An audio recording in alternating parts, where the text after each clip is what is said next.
Butter paneer masala करण्यासाठी आपण 9-10 लसूण पाकळ्या, 2 हिरव्या मिरच्या, 5-6 काजू, 1 मोठं टमॅटो आणि 2 मध्यम आकाराचे कांदे घेतले आहेत. पनीरचे चौकोनी तुकडे करून आपण गॅसवर पॅन ठेवलेला आहे. त्या पॅनमध्ये आपण थोडे तेल टाकू, 1 चमचा तेल टाकूया आणि सर्व पनीर शॅलो फ्राय करून घेणार आहोत.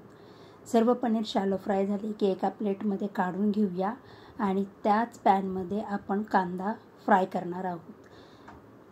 5 मिनटं कांदा फ्राय झाला की आपण त्याच्यामध्ये 2 हिरव्या मिरच्या, लसूण, टमॅटो, काजू टाकून 1 मिनिट हलवून त्याच्यावर झाकण ठेवून आपण हा मसाला शिजवून घेणार आहोत. आपला हा मसाला छान गोल्डन लालसर कलरवर भाजून झाला की आपण थंड करणार आहोत. त्यानंतर आपण मिक्सरच्या भांड्यात घेऊन हा मसाला वाटून घेणार आहोत.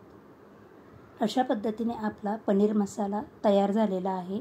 आता पॅनमध्ये तेल टाकून 2 चमचे तेल तर 1 चमचा बटर टाकून घेऊया. त्याच्यामध्ये फोडणीसाठी जिरे टाकूया आणि पनीरच्या भाजीच्या फ्लेवरसाठी 1 तमालपत्र, 2 लवंगा, 1 दालचिनीचा तुकडा टाकून 1 मिनिट हलवून घेऊया. नंतर आपण मिक्सरला वाटलेला मसाला टाकून घेऊया. मिक्सरला टाकलेला मसाला आपण 1 मिनिट हलवून त्याच्यावर 1-2 मिनिटासाठी झाकण ठेवून घेऊया. 2 मिनिटांनी हा मसाला शिजला की आपण त्यात बाकीचे मसाले घालूया.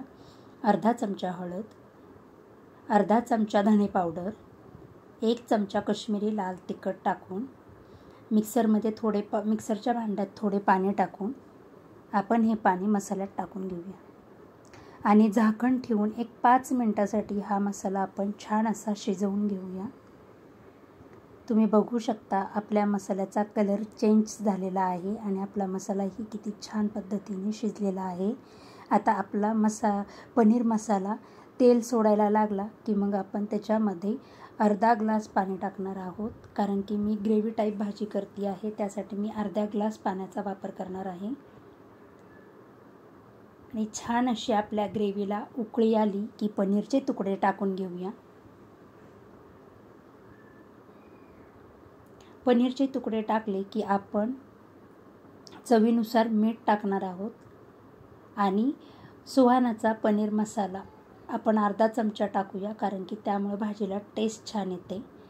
आणि पनीर टाकल्यानंतर भाजीमध्ये आपण गॅसची फ्लेम 5 मिनिटं ठेवणार आहोत. अशा पद्धतीने आपली पनीर बटर मसाला तयार.